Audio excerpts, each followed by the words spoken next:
Well, hello everyone. Another fantastic episode of Soul Searching, the Soul Recruitment Podcast. It's Darren Saul, your host, episode 36.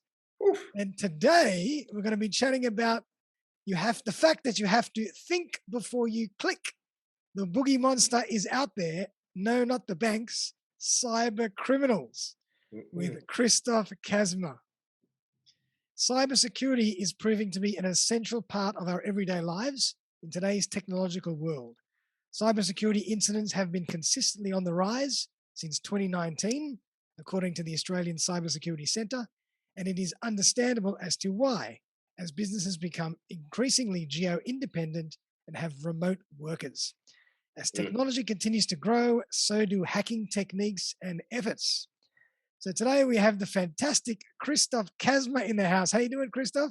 Fantastic, Darren. Always a pleasure to have you on the other end of the microphone. Literally the good old orange mic. I love it, Yes, got to stand out somehow.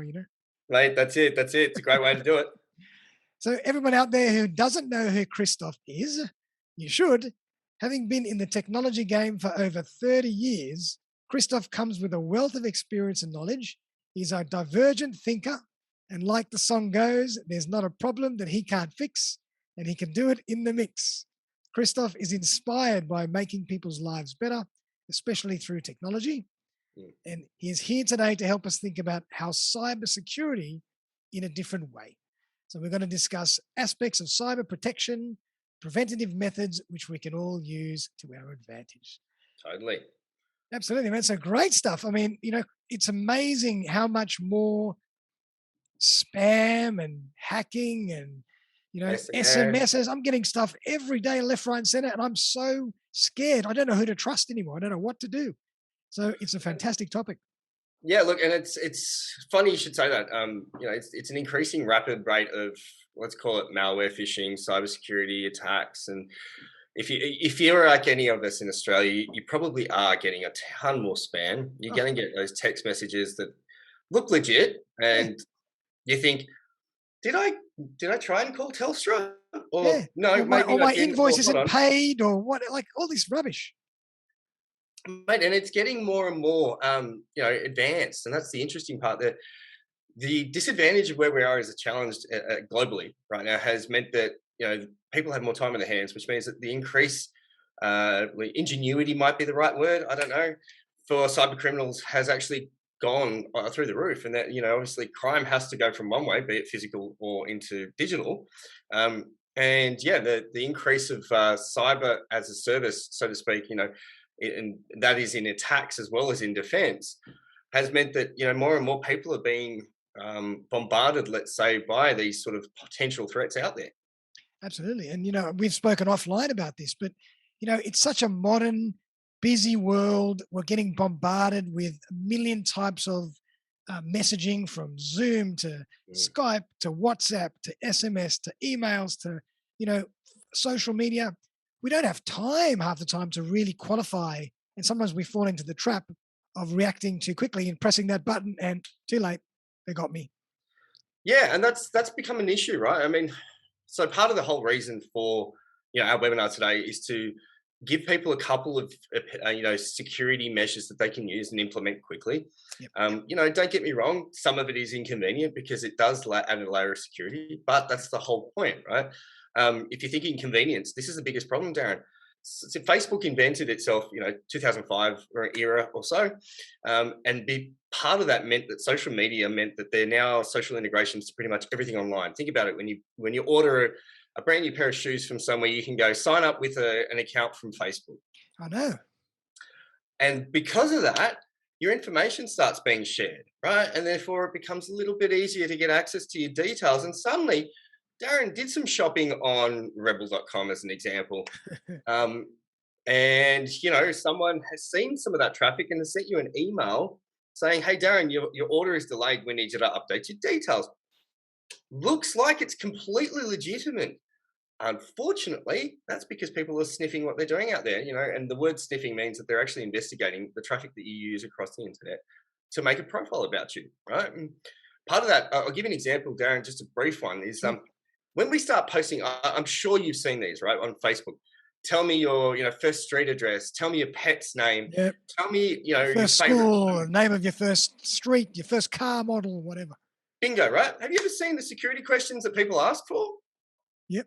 You're actually giving that information away for free for someone to build a profile on you, That's crazy. right? And so the biggest part about social media is, and the growth of this is meant that the data that we put out online publicly is far more prevalent, far more available. And we've got to start to think about some of that before we start just going, oh, yay, I'm going to add this information. And it's probably someone you don't even know because it's just turned up in your feed and it's just seen someone else has added to it or sent something in or added, a reply. And you've gone, oh, that would look interesting. Why don't I do that? Yep. And so interesting that you mentioned, I mean, in this day right now, in this time, what we're living, everybody's doing so much online shopping. And for Correct. me, for example, I'm getting SMSs left, right, and center about tracking orders and click on this link to track your. I'm scared to touch anything. And it's interesting you should say that. Prime example was there's a recent one that the Australian Crime Authority has put out.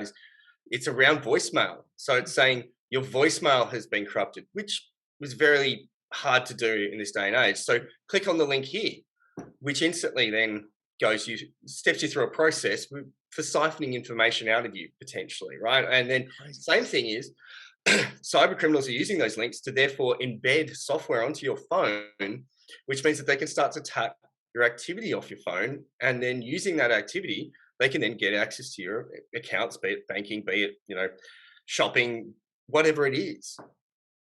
Absolutely. I mean, it's just crazy. So it's kind of got to the point where we have no choice but to get serious about thinking about how do we protect ourselves a bit better because it's only going to get worse.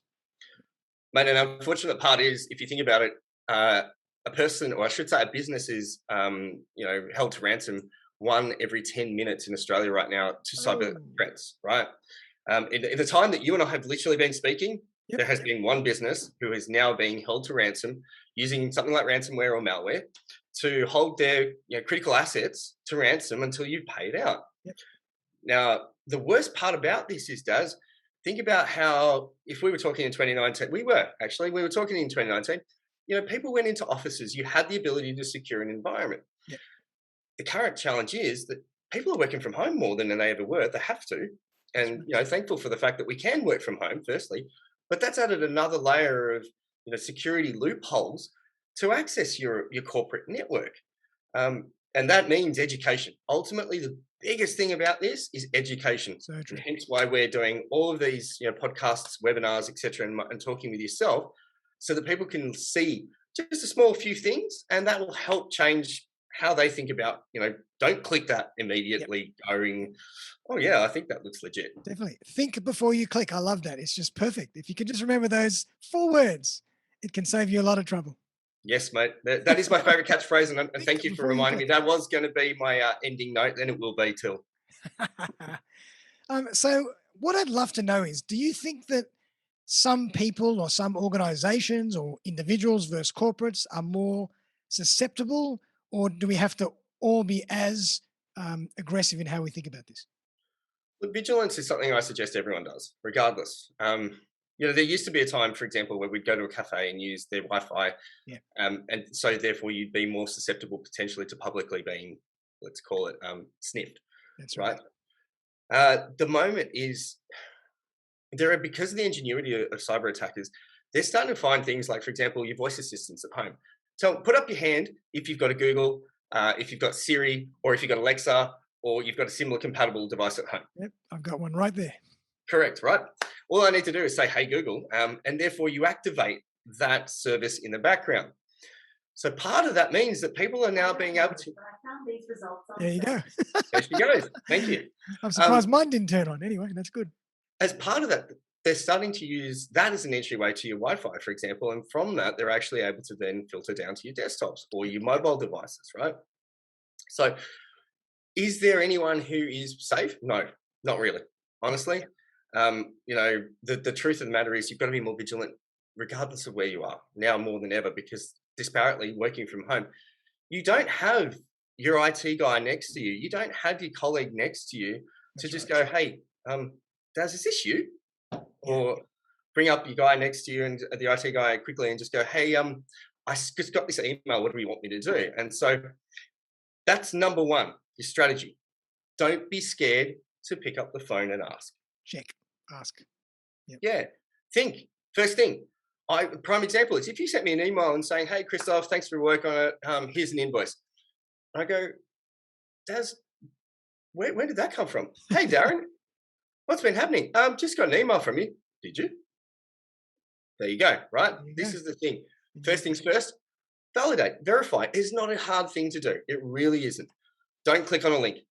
The worst thing you can do, don't click on an attachment. Don't click on a link. Check. Check. Absolutely. And these days, I suppose we've all got multiple email accounts as well. So we're using the same browser or the same console. We've got work, we've got individual. Some are more protected than others. But again, it's about our habits that are going to get us into trouble. So thinking before we do anything is very important. Totally. And just on a furthering to that point, a lot of people, and I know this because I did this previously I'd book an accommodation. Yeah. They'd send you a form to fill out and ask you to email it back. That's your signed signature with all your credit card details and your personal information. Never do that. Wow. Okay. Do not ever fill a form out and send it back complete. By all means, fill the form out to a degree and send it back. Pick up the phone and call them and tell them the other information. I like that. Do not ever send your passwords via email. That is the last thing you should ever do. Right. Yeah. Never send anything. And do not send your bank details via email. Ever. Wow. It's crazy. That's just one example because it can be picked up. The internet is completely insecure. Yep. Just thinking in the old about days, I remember in the old days we used to worry if we're using someone else's email address, or don't transfer any money on your bank account because then they can get your bank details that way. But now it's way more than that. Totally. Really be careful. Yep. Yes. Wow. So, I mean, you mentioned one really good point. I mean, the most important, the most obvious is take a second, think, qualify, check. But what else can we do to really protect ourselves? Anything else that we can do? But there is a whole stack of, these are easy implemented services that you can do. Okay, so take these for granted. I'll give you some top 5. How's that? Right, perfect. First things first, 93% of all criminal activity being in cyber and digital can't be recovered unless you have a backup. Wow. Okay, have a solid backup and data strategy. Yep.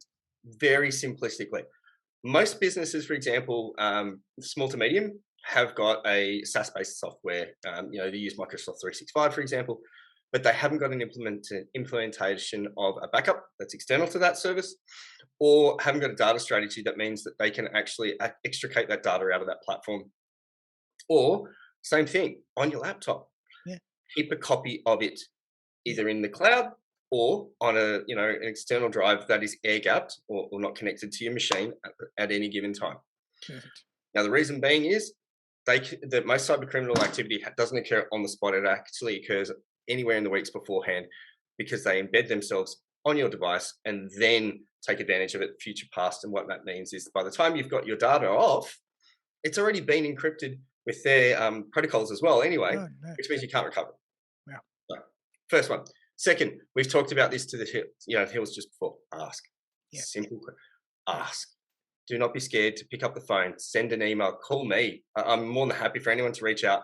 There's my email website. Contact us. Don't be scared, because at the end of the day, the worst thing you could do is put your whole business at risk. And one of our prospects that we've been talking to for a while, as an example, her admin staff, without thinking about it, we've been talking about getting them a backup strategy. She accidentally clicked on a link and their whole business is now ground to a halt. We've been working on it for 3 weeks to recover it. And thankfully, for the most part, we've been able to restore. Scary. So, ask. Okay. Thirdly, MFA. Ever heard of the term multi-factor authentication? Yes, I had. Right. Every platform for the most part out there has it. Your banking platform absolutely does. Your social media accounts all do. It's somewhat annoying. I get it. I get it. You've got to type your password, then get a code, and then log in. Then pick the pictures with the street lights or the boats. Correct. Whatever else. I get it. 10 seconds of your time can save a whole stack of headaches. So true. Right? So, especially when it comes to business accounts, anything to do with corporate accounts, you should always include MFA. Now, multi-factor authentication or 2FA, whichever one you want to use, is crucial. And so all you got to do, log into your accounts, find the tick box, tick it, put that service on. It'll save you. Apparently, 99% of hacks are reduced by putting MFA in. Okay. Right. And just out of interest, so how do we do that? Is that in our email Yeah. setup, or how do we actually do that? Prime example. Okay, so let's talk Facebook, because most people's the willingness to share information on public forum is on social media. On Facebook, if you go into your settings under security, enable the multi-factor authentication, and that means you will have to have your mobile phone or a security protocol like a Google Authenticator or Microsoft Authenticator. Right. Easy downloadable apps, which gives you a scramble code or sends you a text message. Now it's the most basic thing and the most simplest thing that we can do to protect ourselves. Our banking should always be set up that way. Oh yeah. Don't just use a PIN number. Don't just use a password. Set up 2FA. Perfect. Fourth, might be a hard one, but for home users especially, excuse me, disable administrative account. Just disable it. I know it can be something that you might need a technician to help with, but if you don't have administrative rights to your machine, no one can install anything. No one can access anything. That's a good point.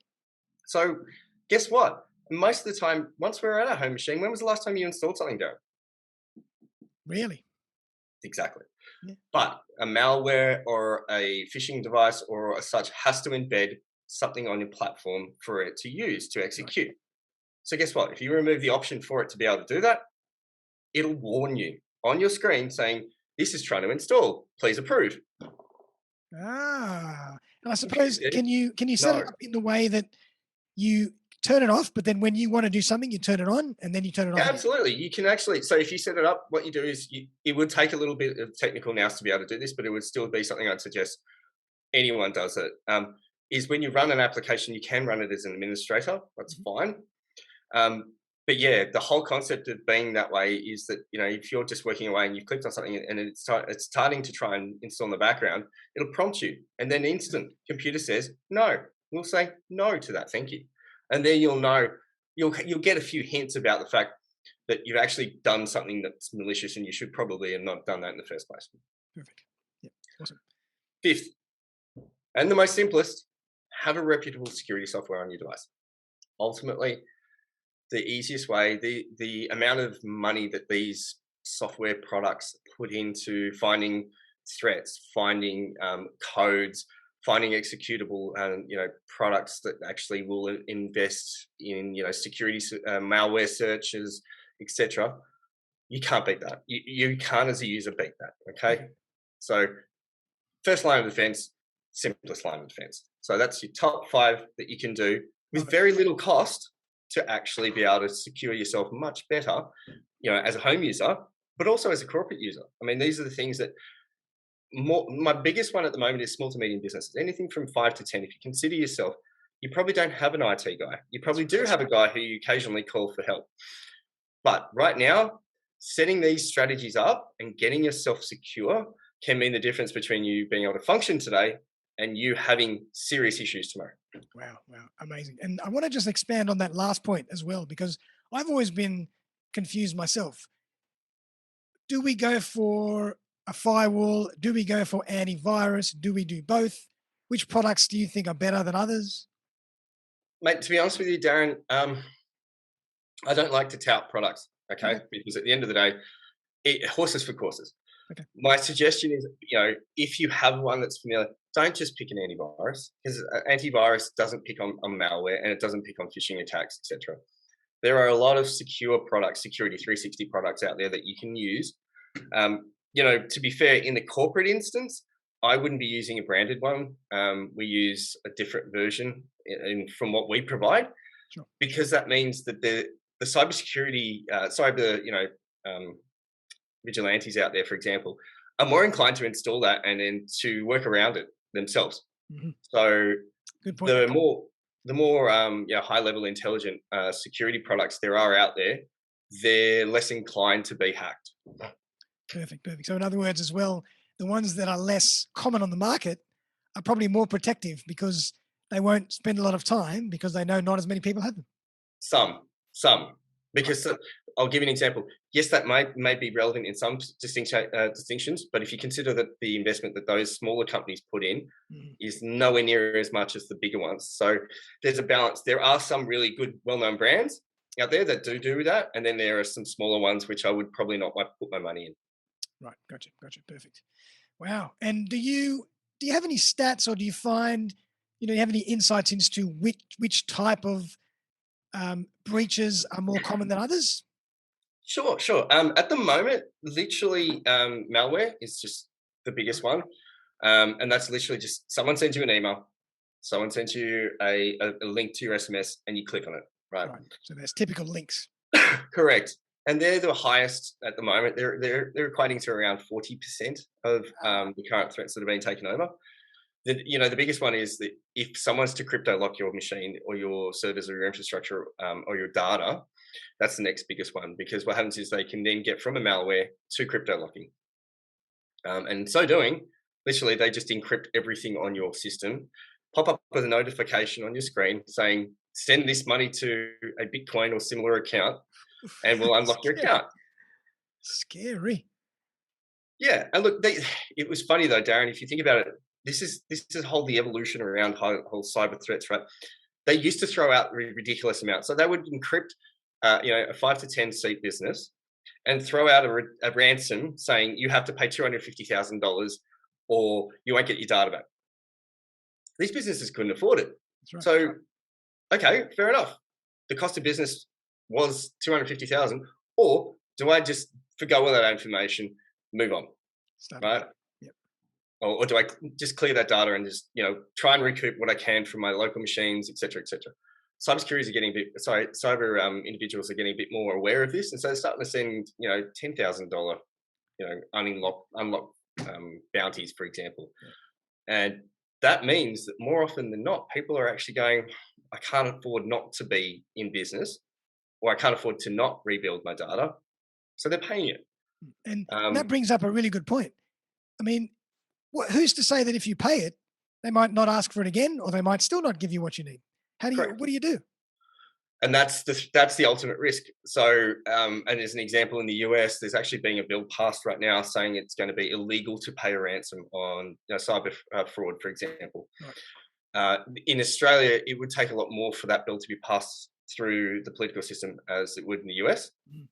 But I understand it. And again, it's one of those things. If you even use that top 5 strategy that I was talking about, and as a business put the first strategy in place, which is a solid backup and recovery and data strategy, you'd be able to recover.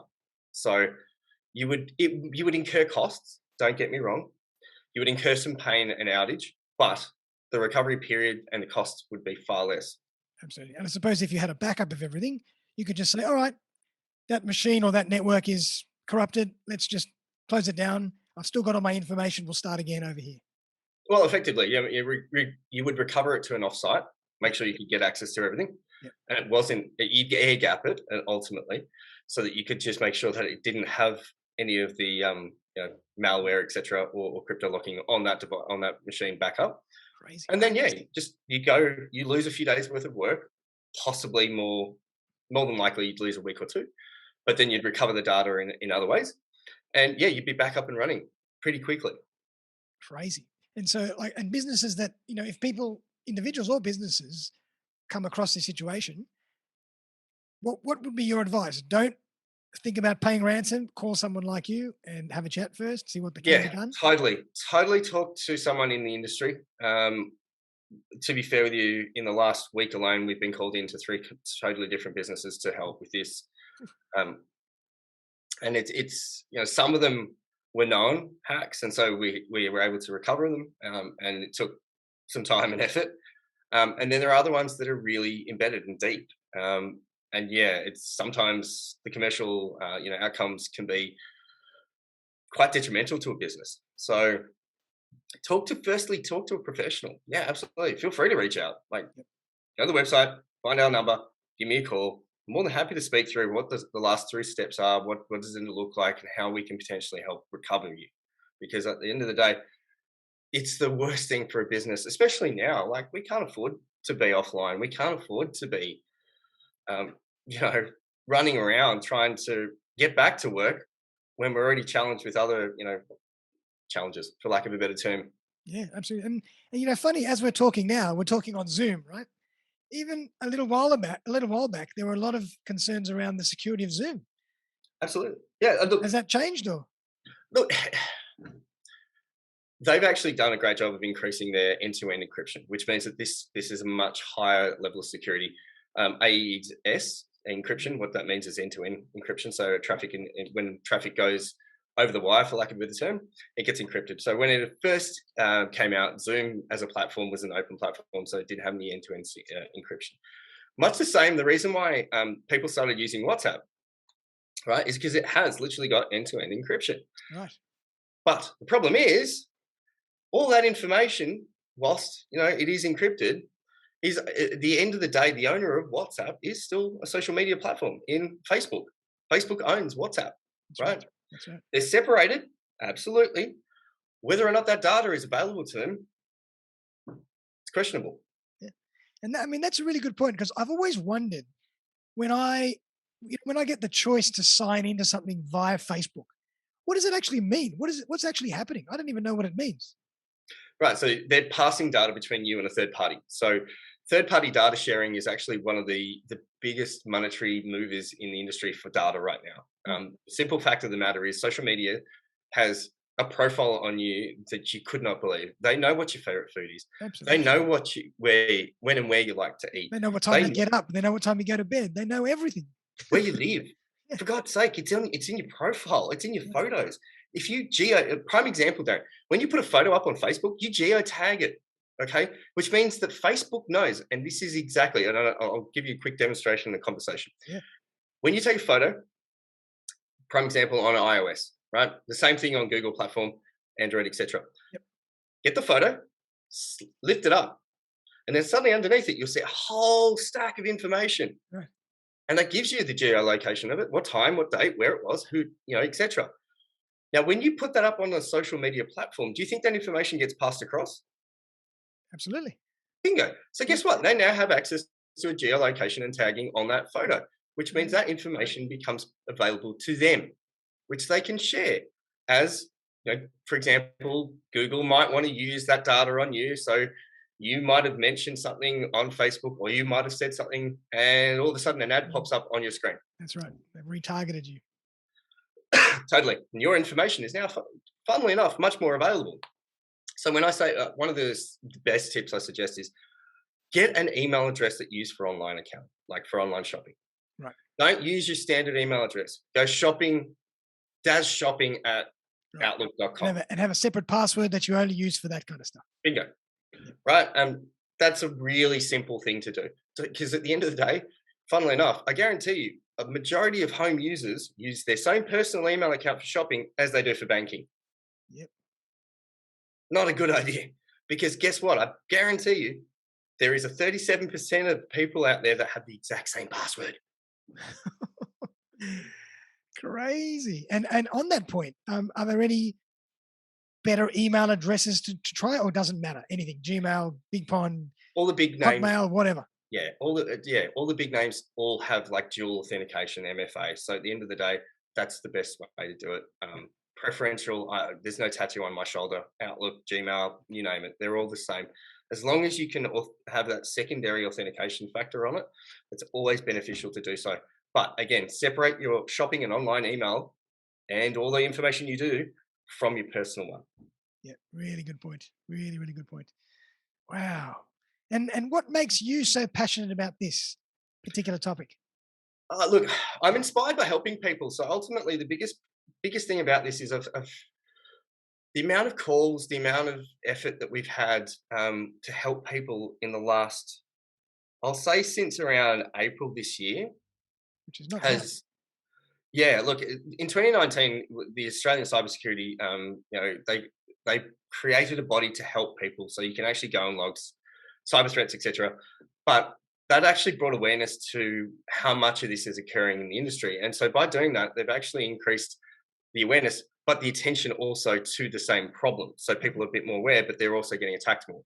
Right. So for me, the reason is that we're getting more and more of these environments that are being insecure, or people are, especially when they're now working from home, the opportunity for you to be hacked, for lack of a better term, is increased. And so my mission at the moment is to just give awareness to that, right? Because at the end of the day, the more secure you are, the more aware you are, the more educated you are in this industry, the more likely you are to actually be protected, and you're less likely to be one of the statistics. And so for me, we're interested in helping businesses survive, because right now they all need to do their best to keep going. Absolutely. And as you said, it's a lot of these things are really logical and basic human behavioral preventative measures. They're not always technological preventative Right. measures. You just have to Technology, take a step, think before you do something. correct. Back Technology up. only goes so far, Darren. The biggest problem we have is what happens between here and here. That's Right. right. At the end of the day, we're a victim to ourselves other than anything else. So if I can educate and help, a handful of people with these simple tips, then I will sleep better at night knowing that I've done that. Yep, absolutely. And it's so important because I've been hearing more and more and more about cybersecurity just the last 6 months, as you mentioned. I don't know why, but the last 6 months, cybersecurity, that term is everywhere. Correct. Yeah, Yeah, yeah. And look, there's plenty of jobs in the industry going for that. yeah, The simple thing is, technologists and people in the industry like to make it complex. It's not. It really isn't. There is a ton of ways where, for example, corporate security is far more detailed. Okay, things like SIEM clients, things like high-end next-generation firewalls. All of this is what you would do as a high-end corporate or a mid-enterprise. Because at the end of the day, the criticality of your data being stolen and lost is far more commercially rounded in regards to what you need absolutely. Yep. than you would be as an SMB 5 to 10 user player, or a at-home user, Or a or an individual. solopreneur or whatever. Yep. Totally. And so that's, I get that. The spends that you would have as an enterprise per head would be similar, right, to what you would spend at a lower end SMB. The difference is, when your revenues up here and your revenues are down here, they're very different in regards to what the percentage of your budget is. And I get that. Yep. Crazy, crazy. But it's mind blowing, and it really wakes me up because a lot of the time we do all these things and we just say, "Oh, it's always been fine, no problem," but Correct. until it isn't. Correct. And look, 1 in 3 businesses at the moment have fallen prey to a cyber attack in the last 12 months, right? If you think about that, if you haven't as a business, then there are potentially 2 others out there who, one has been and one hasn't. My And God. so the statistics are growing, they're ever increasing. We've been on a call now for half an hour. That means that at least 3 people have been fallen prey to it again. And there are multi measures. And the funny part is, it's no longer cyber criminals used to attack the elderly because they were less tech savvy. And to be fair, they're coming up in like droves. My mother is so much more tech savvy now. Yeah, mine too. She's better than me. Yeah, exactly right. But the simple point is that those younger generations are less likely to think before they click, because it's like, convenience, convenience, great, great, great. That's right. And then Exactly. It's they're the convenience. ones that are now being targeted, right? So the targets are shifting for what cyber criminals are trying to attend to attack. Yeah, I think you raised a really good point. That word convenience is such an important word here because everything we do is for convenience. We do Totally. everything online. We press this button, we click that button. We'll do it this way, we'll do it that way, just because it saves us time. But and the younger generation, we want that, but it's not always the best way to do things, and we have to think about that. Yeah, and that's to your point, as you spoke earlier, right? If you are going to sign up for an account, don't use your social media. Yeah, Use that account that you've created purely for online shopping. yeah, so true, so true. Amazing. And then, of course, just in terms of working globally, we have all these freelancing websites now, like Upwork and there's all these others, and Airtasker and Fiverr, and we're all doing stuff between countries through those platforms as well. Yep. It's another layer of problems. And the sharing of data between those platforms, Yeah, because they yeah, do. yeah. If you read their terms and conditions, they have the ability to sell your data. That's just what they will do, because their revenues can be increased by selling that data onto somebody else, like a Google Yep. or a Facebook, etc. Yep. And again, for convenience, we don't read the fine print. No. Just say, How sign many up, times no have you ever problem, done let's go. that? I might be one of those sad people that will go through the fine print and just look out for what's your data privacy policy. Right. Next time Yeah. I'm calling you. Yeah. No, please don't. Well done. Well, Kristof, that's been incredibly informative, and I think it's so important. So I really hope people listen to this a few times and particularly put those 5 or 6 great tips in place because it can save you a lot of problems. Definitely. Absolutely. And I want to give everybody a chance to find out how to find out about you if they need help. Sure. How do they go? Right here, aseit.com.au. You'll see, go to the contact page, find myself. I'm on LinkedIn. By all means, reach out, DM directly if you need to. I've got public access so that people can have access to us to help. Awesome, awesome. I mean, we're so important, and I really appreciate you coming on the show and sharing your knowledge about Thank you. this particular topic, which is just beginning, really, in its breadth of what it can do. It's Correct. crazy. Um, Right.